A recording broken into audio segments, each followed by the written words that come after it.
হেৰুৱালে মানুহে জানিব বিচাৰিছে আৰু ৰজাঘৰে আমাৰ জনাৰ যিটো অধিকাৰ তাক নাকচ কৰি বিলম্বিত কৰি আছে, দেৰি কৰি আছে। অসমৰ মানুহে প্ৰথমতেই সন্দেহ কৰিছিল হয়তো জুবিন গাৰ্গক হত্যা কৰা হৈছে, কিন্তু পুলিচে হত্যাৰ FIR কৰা নাছিল। অসমৰ মুখ্যমন্ত্ৰীয়ে প্ৰথম কৈ দিলে জুবিন গাৰ্গক হত্যা কৰা হৈছে। জুবিন গাৰ্গক যদি হত্যা কৰা হৈছে, তাৰ পিছত পুলিচে FIR কৰিলে জুবিন গাৰ্গক হত্যা কৰা হৈছে। হত্যাৰ ধাৰা লাগিল 103। কিন্তু আজি 41টা দিন পাৰ হোৱাৰ পিছত হত্যাকাৰীসকল কোন, কাৰ ষড়যন্ত্ৰত হত্যা কৰা হ'ল, এই কথা উন্মোচিত হোৱা নাই। সেইকাৰণে মানুহৰ খং উঠিছে, মানুহৰ দুখ লাগিছে, তেনেকৈ খং উঠিছে। খং উঠাৰ কাৰণটো বিচাৰ কৰিব লাগিব, কিয় আমাৰ খং উঠিছে। এখন চৰকাৰ আছে, এই চৰকাৰখনে তাৰ মুৰব্বী নিজে কৈছে যে হত্যা কৰা হৈছে। যদি হত্যা কৰিছে সেই কথাটো ক'ব লাগিব। তাৰ কাৰণে তীক্ষ্ণ তদন্ত কৰি অতি তৎপৰতাৰে তদন্ত কৰি কোৰ্টত চাৰ্জশ্বিট দিয়াৰ ব্যৱস্থা কৰিব। আমাৰ ন্যায় ব্যৱস্থাত 90 দিনৰ ভিতৰত বছৰৰ তদন্ত কৰি চাৰ্জশ্বিট দিয়াৰ ব্যৱস্থাটো আছে। কিন্তু অসমৰ মানুহে আমি আজি 90 দিন অপেক্ষা কৰিবলৈ টান পাইছো। টান পোৱাৰ কাৰণ কি? টান পোৱাৰ কাৰণটো হৈছে এইজন মুখ্যমন্ত্ৰীয়ে এটা কথা স্থাপিত কৰিছে। তেওঁ কি কৰিছিল? আমি আজি কৈছো #জাষ্টিছ ফৰ জুবিন গাৰ্গ। মুখ্যমন্ত্ৰী কি ব্যৱস্থা কৰিছিল? Instant justice.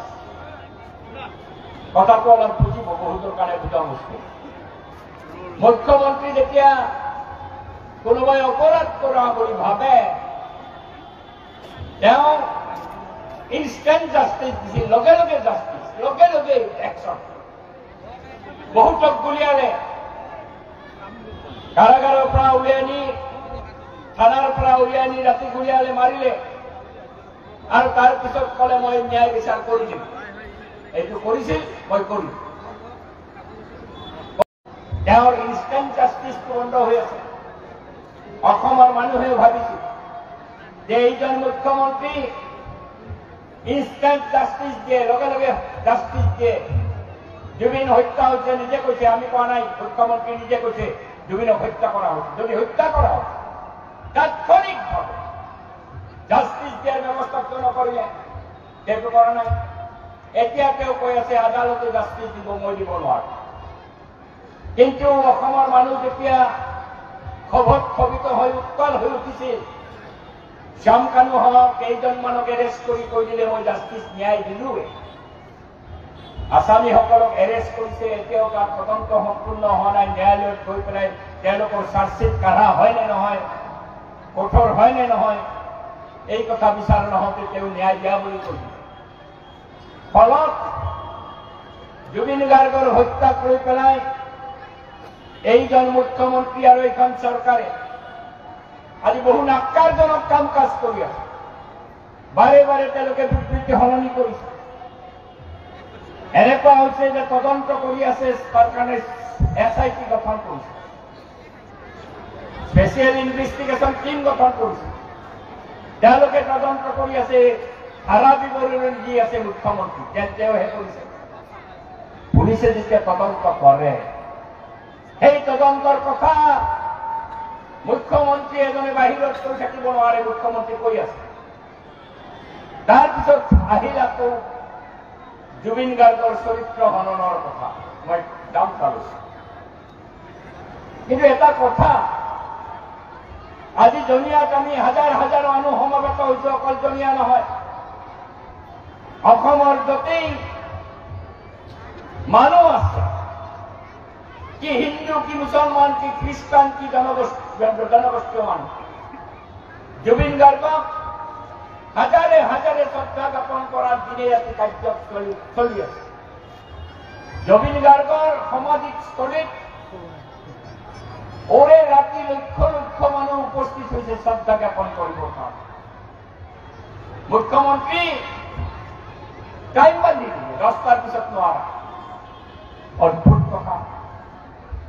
আমার প্রিয় শিল্পী ঢুকাইছে, আমি কোন সময়ত শ্রদ্ধা জ্ঞাপন কৰিম সেইটো আমাৰ কথা। মুখ্যমন্ত্ৰী তাকে বন্ধ কৰিবলৈ চেষ্টা কৰিছে। 10টা বজাৰ পিছত নহব। ৰাইজ গৰ্জি উঠিল, এটা কৈছে 11টা। ৰাইজে কৈছে নামান। পৰে ৰাতি মানুহ যাব। মানুহৰ কান্দাৰ অধিকাৰ আছে। কন্দাৰ অধিকাৰ কোনেও কাঢ়ি দিব নোৱাৰে। মোৰ আপোনজন ঢুকাইছে, মই যেতিয়াই খুচি তেতিয়াই শ্ৰদ্ধা জ্ঞাপন কৰিম, যেতিয়াই খুচি তেতিয়াই কান্দিম। বন্ধ কৰিব নোৱাৰে। কিন্তু এইখন চৰকাৰে সেই কামটো কৰি আছে। এতিয়া লাগিছে জুবিন গাৰ্গৰ কেনেকৈ চৰিত্ৰ হৰণ কৰিব পাৰি, মই কম সেই কথা। কিন্তু জুবিন গাৰ্গ আমাৰ কিয় প্ৰিয়, কিয় অসমৰ মানুহে আজি কান্দিছে জুবিন গাৰ্গক লৈ, এই কথাটো আমাৰ জনা দৰকাৰ।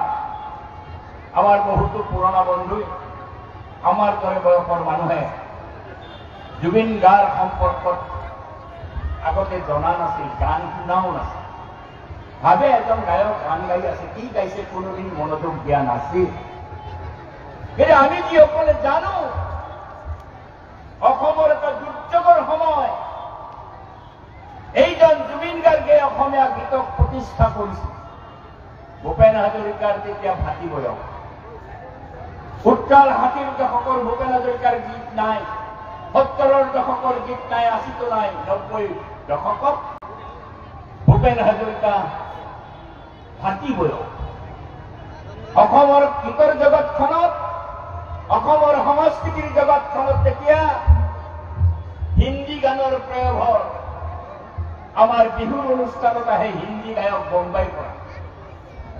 অসমীয়া মানুহে নিজৰ গীত, জ্যোতিপ্ৰসাদৰ গীত, বিষ্ণুৰাভাৰ গীত, ভূপেন হাজৰিকাৰ গীত যেন শুনাই নাই, হিন্দী গান শুনে।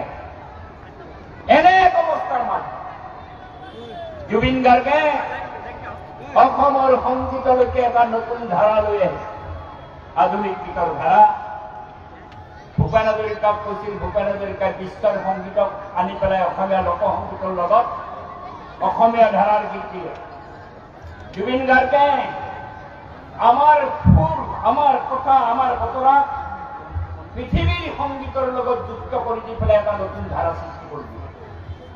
আৰু দেখা গ'ল হিন্দী গানৰ যিটো আগ্ৰাসী ভূমিকা, সেই আগ্ৰাসী ভূমিকা শেষ কৰি এটা নতুন ধাৰাৰ গীত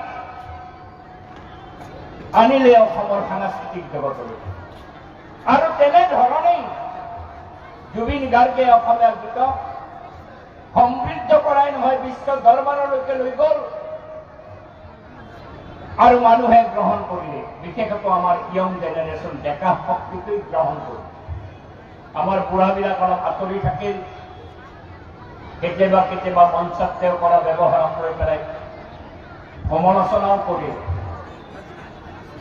কিন্তু তেওঁ এটা নতুন আধুনিক কনচেপ্ট অসমীয়া সংগীতৰ দিশে লৈ গ'ল।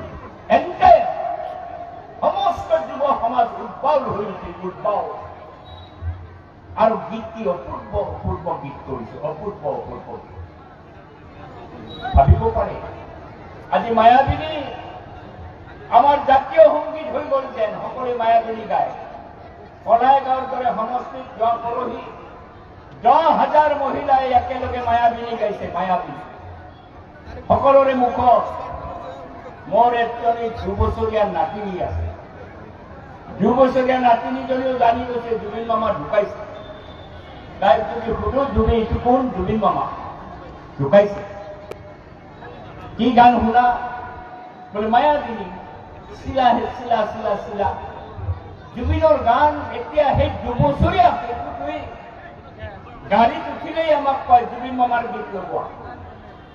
মোৰ বাইলতে জুবিন মামাৰ গীত লগাই দিয়ে, তেতিয়াহে তাই শান্ত। এনেধৰণে মানুহৰ প্ৰাণত সংগীত লৈ গৈছে। মোৰ আজি এটা লোভ হৈছে, চেয়াৰমানে কৈছে মোক, দাদা এটা গীত গাই দিব। মোৰ বয়স ৭১ বছৰ, গীত গোৱাৰ বয়স মোৰ নহয়, কিন্তু জুবিনৰ গীতৰ যিটো মাধুৰ্য,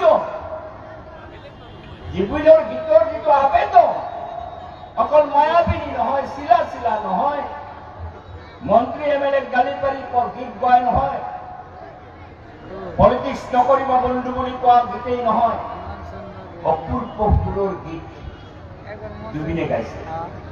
মই তাৰে এটা গীতৰ অলপমান প্ৰথমতে গুণগুণাই কৈছো, কিয় আমি জীৱন আমাৰ হৃদয়ত এইটো উপলব্ধি কৰাৰ কাৰণে, সকলোৱে কৰিছে কাৰণে আমি জুবিন কৰিম এইটো নহয়। জুবিনৰ মহাত্মাকো বহুত দিশ আছে, কিন্তু গীতত মই সেই গীতটো গুণগুণাই দিছো। আনে যোৱা বাটে নোযোৱা ছোৱালীজনী পোৱানে চিনি, আনে যোৱা বাটে নোযোৱা ছোৱালীজনী পোৱানে চিনি, নৈ পাৰত এচকাহিলত বহি পানী কুভা চাই, সোণ বৰণীয়া চুলি তাৰি মেলি তাই জানো কি পায়, বুকুত বিচাৰে কাণ পাতি তাই সুৰৰ গুণগুণনি, আনে যোৱা বাটে নোযোৱা ছোৱালীজনী পোৱানে চিনি, বাই বাই নাৱৰীয়া আহে যায়, ডিঙা বাই বাই নাৱৰীয়া আহে যায়, তাইলৈ কেৰাহী কৈছাই, তাই কাষলৈ যাওঁ কি নাযাওঁ কৈ নাওখন নিয়ে চপাই, পাৰলৈ কেনেকৈ উঠিব সিহঁত, নৈৰে তেওঁ লগা পানী, আনে যোৱা বাটে নোযোৱা ছোৱালীজনী পোৱানে চিনি।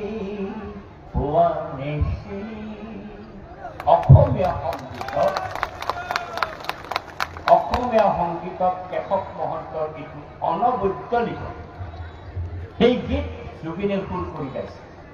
অজস্ৰ গীত, হীৰেণ ভট্টৰ গীত, হীৰেণ ভট্টৰ কবিতা গীতলৈকে ৰূপান্তৰ কৰা, অপূৰ্ব অপূৰ্ব কোৰ হেজাত যেন বৰষুণ শুনিলে প্ৰাণ ভৰি যায়।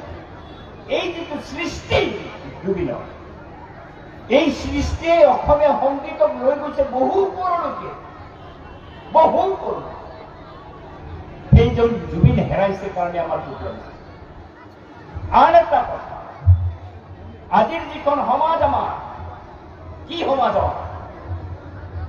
আমাৰ মুখ্যমন্ত্ৰীৰ নেতৃত্বত সাম্প্ৰদায়িক বাষ্প বিয়পাই দি পেলাই মানুহৰ মাজত ভাঙন সৃষ্টি কৰাৰ সমাজ বাৰে বাৰে চেষ্টা কৰা হৈছে।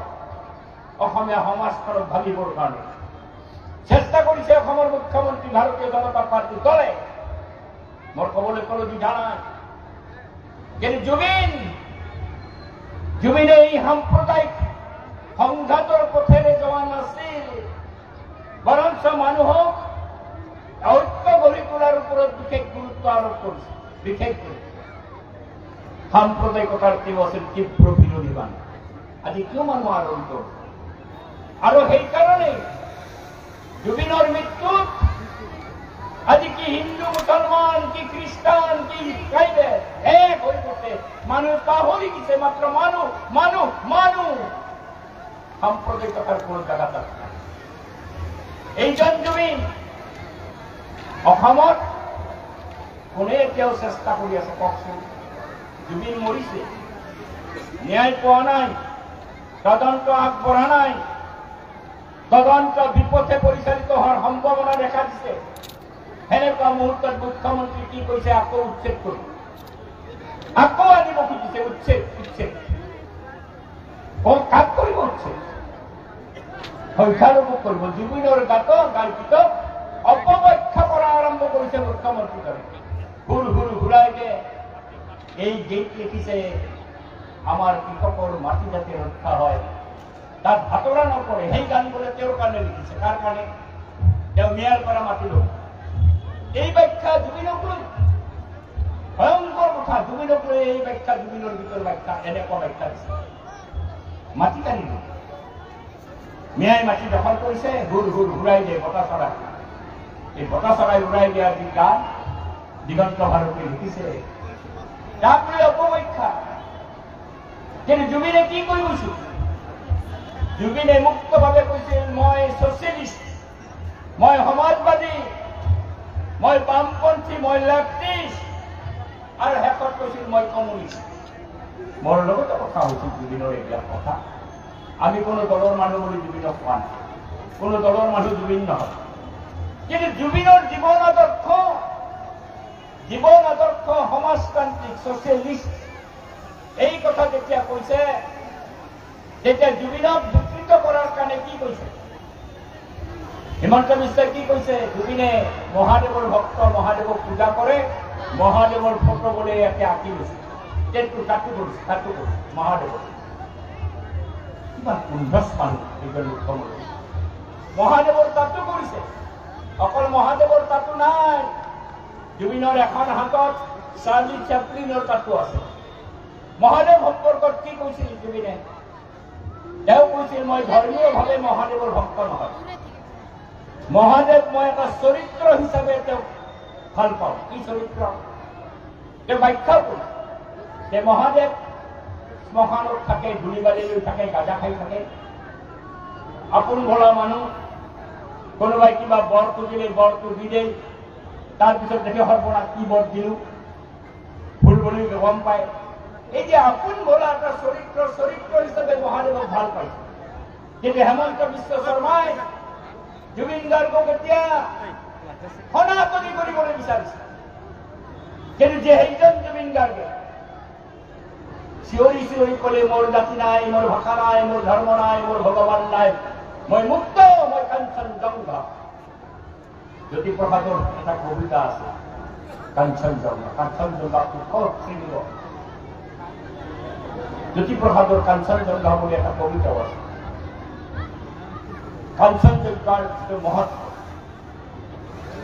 সেইটো চিনেমাৰ ডাইলগ বুলি হেমন্ত বিশ্ব শৰ্মাই আমাক কি বুৰ্বক বুলি ভাবিছে নেকি আমি বুৰ্বক নে আমাৰ হাতত কোনো তথ্য নাই জুবিন গাৰ্গে এই কথা বিভিন্ন মঞ্চত কৈছে মোৰ জাতি নাই মোৰ ভাষা নাই মোৰ ধৰ্ম নাই কোনোবাই মানিব পাৰে নামানিব পাৰে জুবিন গাৰ্গে স্পষ্টভাৱে কৈছে মোৰ জাতি নাই ভাষা নাই মোৰ ধৰ্ম নাই কিন্তু আজি এই কথাটো চিনেমাৰ ডাইলগ বুলি কয় কিন্তু অকল চিনেমাৰ ডাইলগ নহয় জুবিন গাৰ্গে বিশ্বাস কৰিছিল সেই তত্ত্বত সেই আদৰ্শত আৰু সেইকাৰণে তেওঁ এখন চিনেমাত সেইটো সোমাই দিছে কিন্তু চিনেমাতে অকল কোৱা নাই বিভিন্ন মঞ্চত জুবিন গাৰ্গে এই কথা কৈছে বিভিন্ন মঞ্চত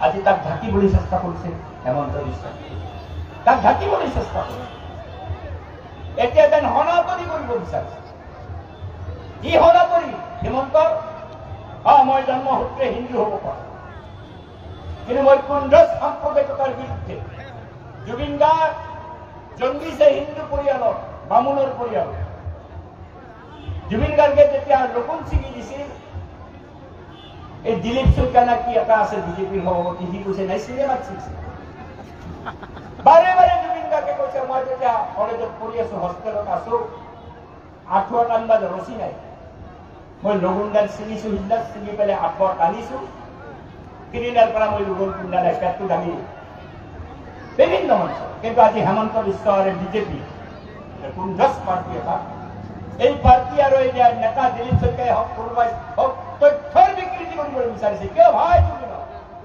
ভয় কিয় জুবিনক ভয় কৰে এইকাৰণে জুবিন এটা দুৰন্ত হত্যা জুবিন এটা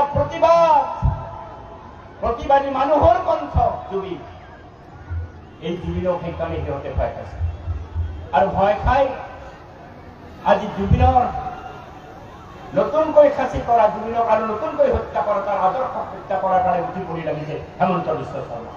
আমি অসমৰ মানুহে এইটো হবলৈ নিদিওঁ। হিমন্ত বিশ্ব শৰ্মা জুবিনৰ আদৰ্শক তুমি খৰ্ব কৰিবলৈ চেষ্টা কৰিব পৰা আমি নিদিওঁ। অসমৰ মানুহে যিমানেই হেমন্তই আবুল তাবুল কৈছিল সিমানেই খং উঠিছে। অসমৰ মানুহ খং উঠিছে, মিটিঙত ধৰিছে যে আজি জুবিনে কেতিয়া ন্যায় পাব কওক। আপনিতো ইনষ্টেণ্ট জাষ্টিছ দেই, তাৎক্ষণিকভাৱে জাষ্টিছ দেই আজিলৈকে কিয় কোৱা নাই? মিটিঙত বিজেপিৰ মানুহে প্ৰশ্ন, বিজেপিৰ সভাত সেইদিনাখন বিজেপিৰ একজন MLA দিগন্ত কলিতাই ৰাইজক সুধিছে আমি জুবিনক জাষ্টিছ দিম, মুখ্যমন্ত্ৰী জাষ্টিছ দিব, আপোনালোকৰ মুখ্যমন্ত্ৰীৰ তাতে বিশ্বাস আছেনে? ৰাইজে কৈছে নাই। পাৰিব? বিজেপিৰ মিটিঙত কৈছে মুখ্যমন্ত্ৰীৰ ওপৰত বিশ্বাস নাই। তেওঁ যদি অলপো গণতান্ত্ৰিক হলহেঁতেন লগে লগে ৰিজাইন দিব দিয়া নাই। আজি ৰাইজে মুখ খুলিছে। এনে এক অৱস্থাৰ মাজত আজি জনিয়াত যি ধৰণে শ্ৰদ্ধা জ্ঞাপন কৰা হৈছে মই সকলোকে আদৰণি জনাইছো।